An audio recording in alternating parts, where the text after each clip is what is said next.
Hello everyone, welcome back to my channel Bio Pro Plus. मैं doctor Neelu Mishra. आज मैं आपके लिए छोटे छोटे शॉर्ट नोट्स लेके आई हूँ। स्टूडेंट्स, आपके एग्जाम में एक क्वेश्चन आया, सपोज उसमें छोटे छोटे 3-4 टॉपिक लिखती है डिस्क्राइब दिस, तो आप समझ नहीं पाते कि 2 नंबर में इन टॉपिक्स को कितना डिस्क्राइब करें, जबकि वो ऑलरेडी ब्रीफ में होते हैं। तो मैं आपको वही तरीका बताऊंगी कि अगर 2 नंबर के क्वेश्चन में आपको 3 टॉपिक या 4 टॉपिक लिखने के लिए आते हैं तो आप उसमें कितना लिखेंगे। तो चलिए टॉपिक को शुरू करते हैं। बट टॉपिक को शुरू करने से पहले मेरी आप सभी से रिक्वेस्ट है, प्लीज़ डियर गाइस, अगर आप मेरे चैनल पे नए हैं या अभी तक आपने चैनल को लाइक सब्सक्राइब और शेयर नहीं किया है तो प्लीज़ चैनल को लाइक सब्सक्राइब और शेयर कर दीजिएगा। बेल आइकन को भी पुश कर दीजिएगा, जिससे मैं जो भी नया वीडियो डालूँ उसका जो नोटिफिकेशन है वो सबसे पहले आपको मिल जाए। और प्लीज़ अगर आप देख रहे हैं तो देख रहे हैं तो सब्सक्राइब तो कर ही दीजिए, मेरी रिक्वेस्ट है आपसे। तो चलिए टॉपिक को शुरू करते हैं। पहला जो टॉपिक है वो है सेलेक्ट पाथवे। सेलेक्ट पाथवे क्या है स्टूडेंट्स? अगर आपको याद हो, जब मैंने आपको difference between C3 and C4 plants पढ़ाया था, उस टाइम मैंने बताया था कि जो C4 प्लांट्स होते हैं उनका जो वस्कुलर बंडल होता है, उसकी जो मेसोफिल सेल्स होती है उसमें हैज़-लैग साइकिल होती है। तो ये डिटेल साइकिल तो आपको बाद में पढ़ाएंगे, जब ये अलग से मैं नेक्स्ट चैप्टर पढ़ाऊंगी, या मैं आपको डिटेल हैज़-लैग पाथवे बाद में पढ़ाऊंगी, क्योंकि एक लंबी टॉपिक है। अभी आपका आधे नंबर में आया तो आप कितना लिखेंगे, तो आप यही लिखेंगे कि जो C4 प्लांट्स होते हैं उसमें जो ग्लूकोज की सिंथेसिस होती है वो C3 प्लांट से डिफरेंट होती है। और ये जो डिफरेंस होता है ये किसने डिस्कवर किया था? MD hatch and CR slack ने, क्योंकि इन दोनों साइंटिस्ट ने मिलकर डिफरेंट को डिस्कवर किया था, डिफरेंस को।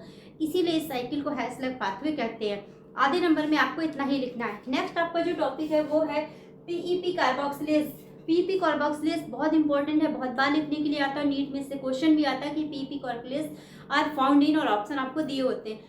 तो आपको पता होना चाहिए जो PEP कार्बोक्सिलेज है ये क्या है, एक एंजाइम है present in the mesophyll cells of C4 plants. यानी जो PEP कार्बोक्सिलेज होता है ये C4 प्लांट्स की मेसोफिल सेल्स में प्रेजेंट होता है, और ये क्या करता है, CO2 को फिक्स करता है, और फिक्स करके एक 4 कार्बन कंटेनिंग कंपाउंड बनाता है, जिसको कि क्या बोलते हैं, ऑक्सैलो एसीटेट बोलते हैं, और इसको OA भी शॉर्ट में लिखते हैं। तो इस तरह से जो ये एंजाइम है इसका काम होता है ऑक्सैलो एसीटेट यानी 4 कार्बन कंटेनिंग कंपाउंड का प्रोडक्शन करना। नेक्स्ट आपका जो टॉपिक है वो है bundle sheath cell. Bundle sheath cell लिखने के लिए आएंगी तो आप क्या लिखेंगे? तो डियर स्टूडेंट्स, जब मैंने C4 प्लांट्स पढ़ाया था डिफरेंस C3 C4 में, तो मैंने बताया था जो वस्कुलर बंडल होते हैं, तो वस्कुलर बंडल के चारों तरफ एक बंडल सीज सेल और बंडल सीथ होती है, इसको बंडल सीथ शेल बोलते हैं, अंदर मेसोफिल होता है। तो जो बंडल सीथ होती है ये सेल्स क्या होती है, स्पेशलाइज्ड स्क्लेरेनकाइमेटस सेल्स होती हैं। सेल्स 2 तरह की होती है, जैसे कि आप पढ़ेंगे आगे और भी होती है, तो पैरेनकाइमेटस, स्क्लेरेनकाइमेटस।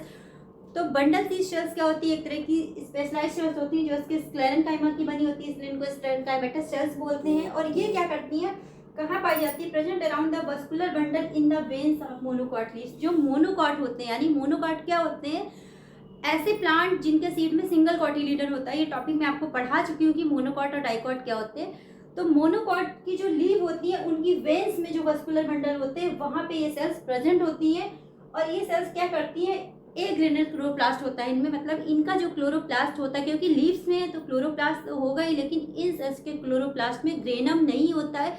ए ग्रेनल का मतलब ही होता है ग्रेना अपसेंट, यानी कि ये ए ग्रेनल क्लोरोप्लास्ट होता है। और इनमें क्या C3 साइकिल होती है। C3 साइकिल क्यों होती है आपको पता है? C3 साइकिल मतलब होती है डार्क रिएक्शन, और डार्क रिएक्शन वहाँ पे होती है जहाँ पे सनलाइट नहीं मिलती, यानी कि जो ए ग्रेनल क्लोरोप्लास्ट वाली सेल्स हैं इनमें ग्रेना नहीं है, तो ये क्लोरोप्लास्ट को ये सनलाइट को ट्रैप नहीं करेंगी, तो इनमें जो रिएक्शन होगी वो कौन सी होगी? डार्क रिएक्शन होगी। इसीलिए इन सेल्स में C3 साइकिल या कैल्विन साइकिल या डार्क रिएक्शन होती है।